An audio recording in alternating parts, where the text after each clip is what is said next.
2024 లేదా 25లో డిగ్రీ లేదా బీటెక్ చదివారా? సాఫ్ట్‌వేర్ జాబ్ కోసం ఎదురు చూస్తున్నారా? అయితే కోడ్ జ్ఞాన్ 100 డేస్ కోర్సులో చేరండి, జాబ్ సాధించండి. నమస్కారం సార్. నమస్తే అండి శ్రీ గారు. పెద్దవాళ్ళు ఎవరైతే ఉంటారో వాళ్ళకున్న ఆస్తిని పిల్లలకి, వాళ్ళ కుటుంబ సభ్యులు ఎవరైతే వాళ్ళని చూసుకుంటారో గిఫ్ట్ రూపకంగా ఆ ప్రాపర్టీని ఇవ్వాలి అని అనుకుంటారు. కానీ తీరా ఇచ్చిన తర్వాత సీన్ మొత్తం రివర్స్ అయిపోతుంది అని చెప్పొచ్చు. అలాంటి సందర్భాల్లో వాళ్ళకి అనిపిస్తూ ఉంటుంది, ఏదైతే మనం ఆస్తి ఇచ్చామో అది మళ్ళీ మనం తిరిగి తీసుకునే ఆప్షన్ ఉంటే బాగుండు అని అనుకుంటూ ఉంటారు. సో అలాంటి సందర్భాల్లో గిఫ్ట్ డీడ్ రూపకంగా ఇచ్చిన ఆస్తిని క్యాన్సిల్ చేసుకోవచ్చు అంటారా? రీసెంట్గా నా దగ్గరికి ఒక 74 ఏళ్ళ ఒక వృద్ధుడు రావడం జరిగింది. మాట్లాడి, సార్ నేను ఒక 10 ఇయర్స్ బ్యాకే మా పిల్లలకి, మా కొడుకుకి నేను ఈ ప్రాపర్టీ రాసి ఇచ్చేసాను, ఆ ప్రాపర్టీని నేను మరలా వెనక్కి తీసుకోవచ్చా అని అతను అడిగిన ప్రశ్న. నేను ఆ గిఫ్ట్ డీడ్ని పూర్తిగా చదివిన తర్వాత నాకు అర్థమైంది, ఆ గిఫ్ట్ డీడ్ని ఎట్టి పరిస్థితుల్లో కూడా వెనక్కి తీసుకోలేని పరిస్థితి ఉంటుంది. ఎందుకు సార్?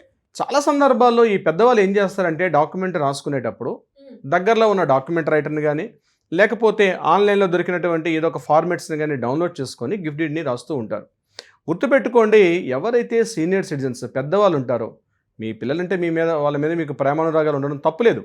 కానీ ఒక డాక్యుమెంట్, ఒక అసెట్ మీరు వాళ్ళకి ఇచ్చేటప్పుడు బ్లైండ్గా ప్రేమతోటి ఆప్యాయత అనురాగం ఉందని చెప్పి బ్లైండ్గా ఇచ్చే ప్రయత్నం మాత్రం దయచేసి దాన్ని స్వస్తి చెప్పండి, దాన్ని స్టాప్ చేసుకోండి. మీకు ఉండొచ్చు ప్రేమ, మీకు ప్రేమ ఉండడంలో తప్పు లేదు. కానీ ఆ రాసుకునేటప్పుడు డాక్యుమెంట్ని మీరు జాగ్రత్తగా రాయకపోతే మీరే భారీ మూల్యాన్ని చెల్లించుకునే ప్రయత్నం ఉంటుంది. ఎందుకు అంటే, ఒకసారి గిఫ్ట్ డీడ్ని కానీ పెద్దవారి పేరు మీదుగా రాసిన తర్వాత ఆ డాక్యుమెంట్ని వెనక్కి తీసుకోవడం చాలా సందర్భాల్లో కష్టం. ఒకసారి ఇచ్చేసిన తర్వాత చాలా చోట్ల మనం పేపర్లో, న్యూస్లో చూస్తుంటాం, సోషల్ మీడియాలో వింటూ ఉంటుంటాం. కొన్ని సందర్భాల్లో పెద్దవాళ్ళు పిల్లలు ప్రాపర్టీ తీసుకొని పెద్దవాళ్ళని, ముఖ్యంగా తల్లిని, తండ్రిని కూడా ఇంటి నుంచి బయటికి నెట్టివేశారని, పట్టించుకోవట్లేదని, అక్కడ అనాథల్లాగా పెద్దవాళ్ళు బస్ స్టాండ్ల్లోనూ, టెంపుల్స్ దగ్గర అక్కడ ఇక్కడ చూడకూడని స్థితిలో వాళ్ళని చూస్తున్నాం అని చెప్తూ చాలామంది పెద్దలు కూడా వాపోతున్నారు. దీని మీద ప్రతిరోజు ఒక రకమైన కేసులు వస్తూనే ఉంటాయి. ఎందుకంటే కొన్ని అనాలోచితంగా తీసుకున్నటువంటి కొన్ని నిర్ణయాలు పిల్లల మీద మనకున్నటువంటి ప్రేమ అనురాగాన్ని మన కళ్ళకి మూతలు పెట్టేసి మనం ఏం చేస్తుంటే బ్లైండ్గా సంతకం పెట్టి ప్రాపర్టీని ఇచ్చేస్తాం. తర్వాత వాళ్ళు ఏం చేస్తున్నారంటే, వాళ్ళు బలవంతంగా మెడపెట్టి బయటకు గంటేస్తారు. చాలామంది వృద్ధులు, మీరు ప్రతి జిల్లాలో కానీ ప్రతి మండలంలో ఉన్నటువంటి ఆర్డీఓ ఆఫీసులో కానీ చూసినట్లయితే వందల వేల సంఖ్యలో సీనియర్ సిటిజన్స్ క్యూ కడుతూ ఉన్నారు.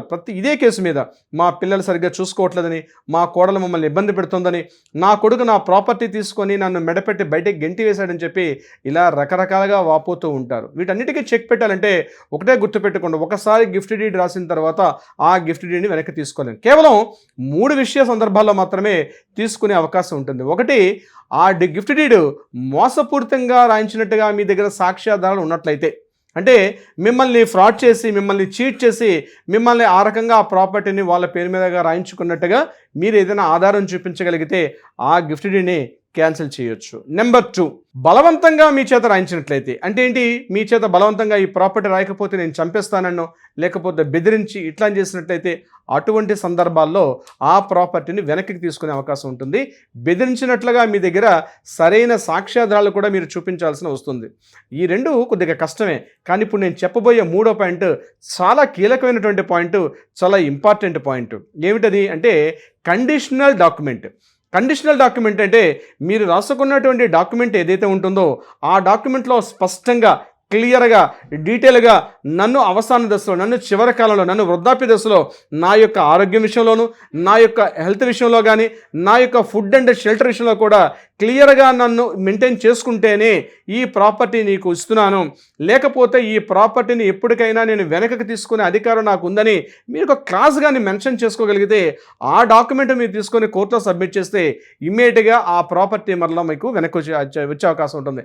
అది ఇల్లైనా, ప్రాపర్టీ స్థలమైనా, ఎకరాల్లో వ్యవసాయ భూమి అయినా, ఏదైనా సరే మీరు గిఫ్ట్ డీడ్ మీ పిల్లలకి ఇచ్చే ముందు ఈ క్లాజ్ మెన్షన్ చేసుకుంటేనే మీకు ఆ ప్రాపర్టీ ఇచ్చారు, కానీ మీ కంట్రోల్లో ఉంటుంది. అలా కాకుండా నేను చెప్పినట్టుగా ప్రేమ మీద, ఆప్యాయత మీద, నా కొడుకు, నా కూతురు అని చెప్పి మీరు ప్రేమతో కానీ ఇచ్చేసారు, కళ్ళు మూసుకుపోతే చివరి క్షణంలో మీరు చాలా భారీ మూల్యాన్ని చెల్లించుకొస్తుంది. సో డియర్ పెద్దవాళ్ళకి నేను చెప్పేది ఏంటంటే, దయచేసి నా రిక్వెస్ట్ వినండి.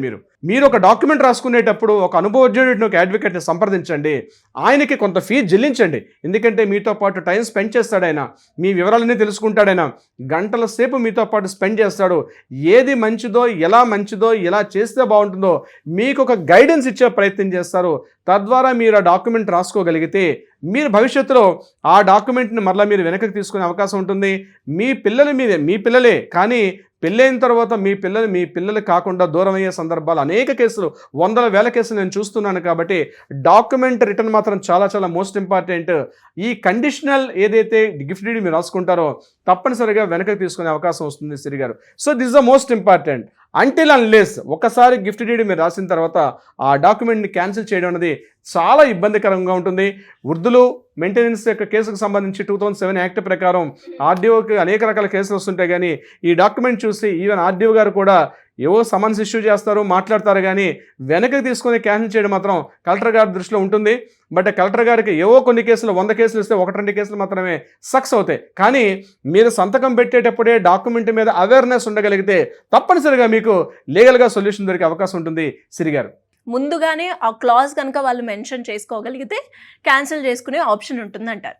సో ఎలా సార్, ఇంకా ఎవరికైనా కూడా దీని ఇన్ఫర్మేషన్ తెలుసుకోవాలి అంటే ఎలా మిమ్మల్ని కాంటాక్ట్ అయ్యే అవకాశం ఉందంటారు? తప్పనిసరిగా సిరి గారు, దీనికి సంబంధించి ఈ గిఫ్ట్ డీడ్, సెటిల్మెంట్ డీడ్, వీటికి సంబంధించి మీకు ఏదైనా వివరాలు కావాలనుకున్నా, ఎలా రాయాలి, ఎలా మెన్షన్ చేసుకోవాలంటే కింద స్క్రోల్తో నెంబర్ని కాంటాక్ట్ చేయండి. మా లీగల్ టీం మీకు అప్రోచ్ అవుతారో, కావాల్సినటువంటి సూచనలు సలహాలు ఇచ్చే ప్రయత్నం చేస్తారు. But prior appointment is the most important. తప్పనిసరిగా అప్రోచ్ అవ్వండి, మీకు సొల్యూషన్ దొరికే అవకాశం ఉంటుంది సిరి గారు. Thank you sir, thank you so much. Thank you so much అండి.